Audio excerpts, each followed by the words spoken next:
Madame, Messieurs, bonjour et bienvenue pour cette nouvelle étude que nous allons avoir aujourd'hui ensemble.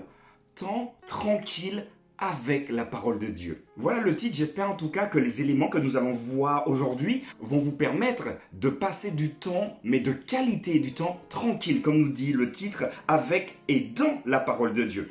Le verset mémorisé qui nous accompagne toute cette semaine, qui se trouve dans Jacques au chapitre 1, verset 22, « Mettez en pratique la parole et ne vous bornez pas à l'écouter en vous trompant vous-même par de faux raisonnements. » Le conseil fondamental pour nous cette semaine, c'est de mettre en pratique la parole.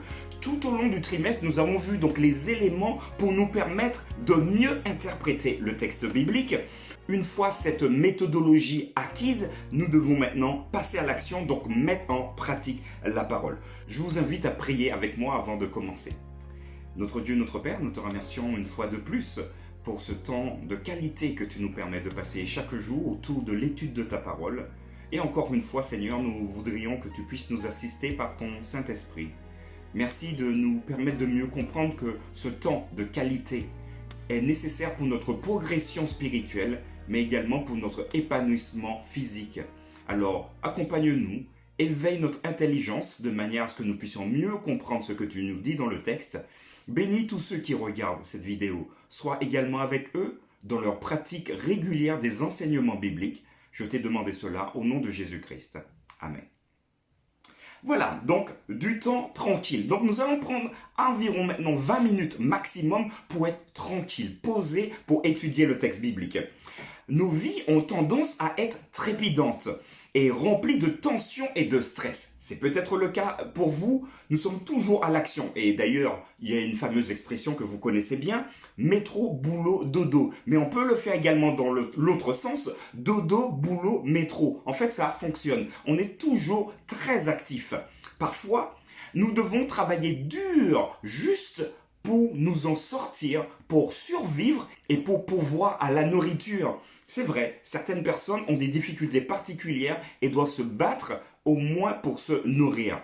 Mais d'autres fois, même quand nous avons tout ce qui est nécessaire, nous continuons quand même à bouger parce que nous voulons de plus en plus.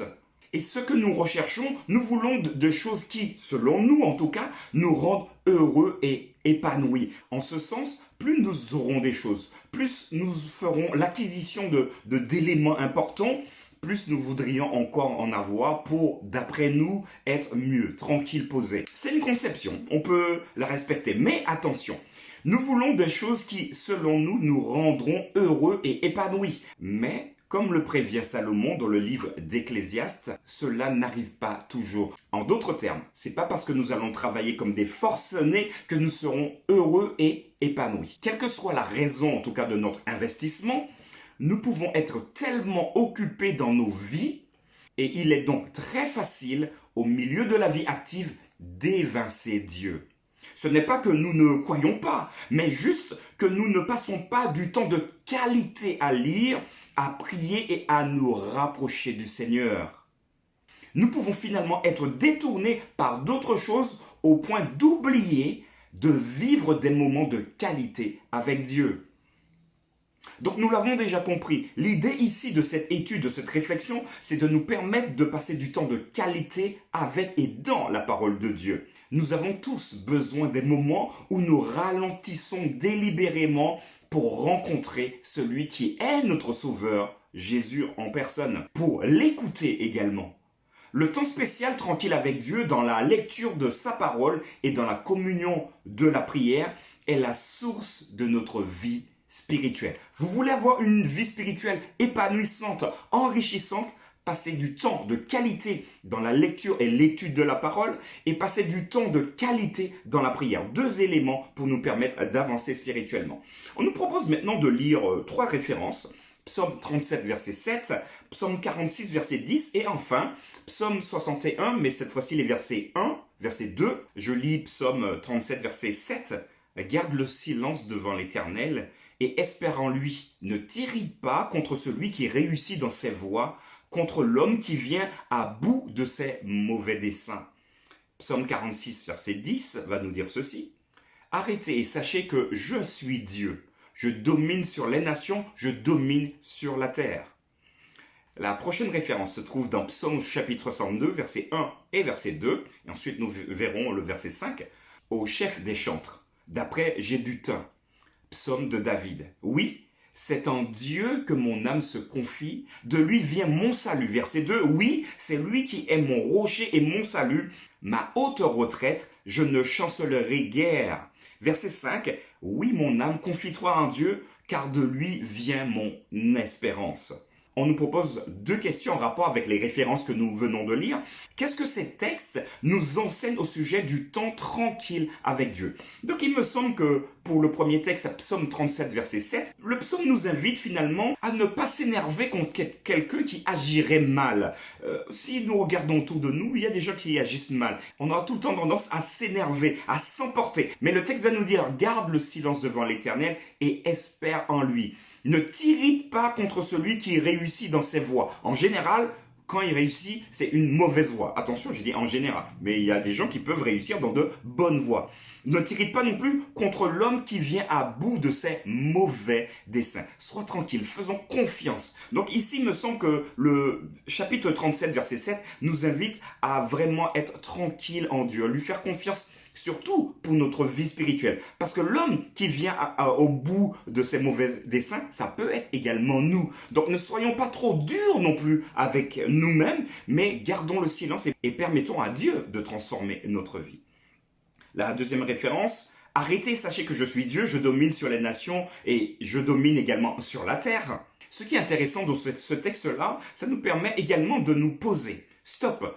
Puisque nous sommes tout le temps dans l'action, stop et regardez. Donc ici, c'est Dieu qui a créé. Est-ce que nous avons déjà pris le temps de regarder ce qui nous entoure? Ce qui nous entoure. Mais en mettant en parallèle cet aspect, nous pouvons nous demander également, est-ce que nous mettons le temps à connaître Dieu, à regarder ce qu'il fait et voir la splendeur qu'il traduit par ses auteurs inspirés dans le texte biblique. Voilà, nous pouvons être posés également. Ce temps doit être du temps de qualité. La référence suivante se trouve dans Psaume 62, versets 1 à 2, nous l'avons lu tout à l'heure. Alors oui, c'est en Dieu que mon âme se confie. Donc invitation ici encore dans ce psaume à nous confier, à nous subordonner à Dieu lui-même. Et d'ailleurs, au verset 5, il va dire, oui mon âme, confie-toi en Dieu, car de lui vient mon espérance. Tout ce que nous pouvons réaliser d'une manière spirituelle, c'est Dieu qui va le réaliser en nous. Donc soyons tranquilles, ne soyons pas, comme je le disais tout à l'heure, trop sévères avec nous-mêmes, même si nous remarquons effectivement que nous ne sommes pas très bons, notre caractère n'est pas encore affiné, mais c'est Dieu qui fait tout cela selon son bon plaisir, nous dit également le texte. Si vous aimez quelqu'un, vous aimez passer du temps avec cette personne bien aimée, choisissez un endroit où vous pouvez lire et méditer sur la parole de Dieu sans interruption. Dans notre vie trépidante, cela ne peut réussir que si vous réservez délibérément un temps spécifique pour cette rencontre. Alors ici, l'invitation pour vous et pour moi, c'est que nous ayons un temps dédié, un espace dédié à la lecture, à l'étude de la parole de Dieu. Un endroit où on ne sera pas dérangé. Alors c'est vrai qu'aujourd'hui, avec parfois les enfants, avec parfois la circulation, ou voire même les voisins, c'est compliqué. Mais néanmoins, essayez de vous trouver dans votre organisation un temps particulier. Alors je vous dis, quand vous dites, allez, ok, je vais étudier pendant 15 minutes. Oups, j'avais dit 15 minutes, mais 15 minutes, en tout cas pour moi, c'est pas suffisant. Mais vous pouvez très bien commencer par une petite lecture, pour ceux qui ne sont pas habitués, à 2-3 minutes. Ensuite, réfléchir sur ce texte-là. Qu'est-ce qu'il a voulu dire? Faire une petite recherche croisée. Et automatiquement, le temps de méditation, de réflexion va s'allonger. Vous allez même vous demander, mais qu'est-ce qui se passe quand on est dans le texte biblique? On ne voit pas passer le temps.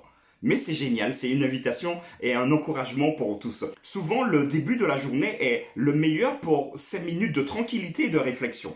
De tels moments, avant le début de la journée de travail, peuvent devenir une bénédiction pour le reste de la journée, car les précieuses pensées que vous avez acquises vous accompagneront pendant de nombreuses heures.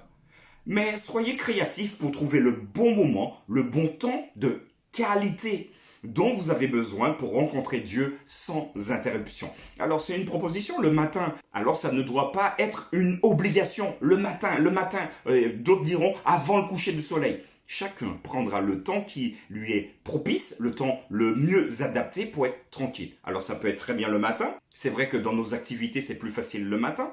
Mais si c'est l'après-midi, faites-le l'après-midi. Si c'est le soir, faites-le le soir. Et si c'est en pleine nuit, faites-le en pleine nuit. Mais l'idée, c'est de toujours garder ce temps qui vous est propre pour l'étude et pour la prière de qualité. Être connecté par la prière au Dieu vivant de la Bible affecte notre vie plus que toute autre chose.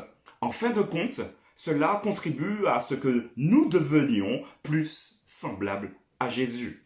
Nous avons un bloc de fin de méditation pour finir.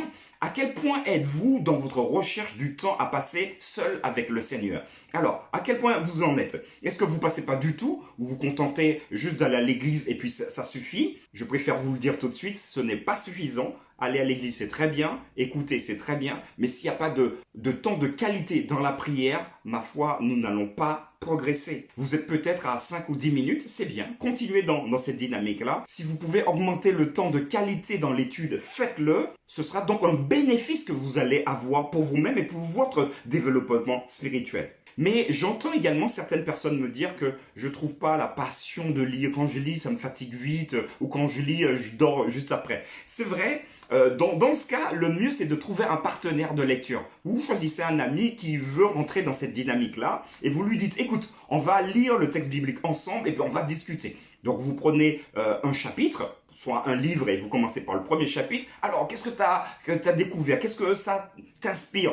Et puis voilà, vous commencez à vous questionner. Quand il y a des expressions compliquées, vous pouvez les surligner. Et comme nous l'avons vu il y a quelques semaines, allez plus, prendre un dictionnaire, voir ce que cela signifie. Si vous êtes familiarisé avec le grec ou l'hébreu ou l'araméen, rentrez dedans ou demandez à quelqu'un. Tiens, il y a une expression qui revient souvent, elle est un peu curieuse. Voilà, donc ça vous permettra de donner vie au texte biblique finalement et ça donnera vie à votre spiritualité. La deuxième question, à quoi ressemble ce temps et comment cela vous aide-t-il à mieux connaître la réalité et l'amour de Dieu? Donc à quoi ressemble le temps de qualité que vous avez? Il y a plusieurs possibilités. Ça peut être, en tout cas pour les plus jeunes, une contrainte où les parents les obligent à venir faire ce qu'on appelle un culte de famille, mais toujours dans la chose. Un chant, une prière, un psaume, enfin voilà, toujours carré. Mais il n'y a pas d'échange dans ces moments-là. Alors, bien sûr, on veut instruire les plus petits, mais j'aimerais également inviter les parents à être créatifs. La parole doit être intéressante pour les plus jeunes, pour les plus petits. Donc, à nous, adultes, de trouver les bonnes ficelles pour donner vie au texte. Parce que le plus souvent qu'on lit le texte, on sait même pas de quoi ça parle, mais on lit quand même parce qu'en fait, on a fait ce qu'on appelle la BA, la bonne action, et ça n'apporte rien de probant, rien d'intéressant. Voilà, l'étude d'aujourd'hui est terminée. J'espère que vous avez au moins retenu cette idée centrale. Passons du temps de qualité dans l'étude de la parole de Dieu, mais également dans la prière. Demain, nous verrons ensemble mémoire et chanson. Alors, qu'est-ce que la mémoire et la chanson ont à voir avec l'étude de la parole de Dieu? Nous le verrons demain. Portez-vous bien et je vous dis à très vite.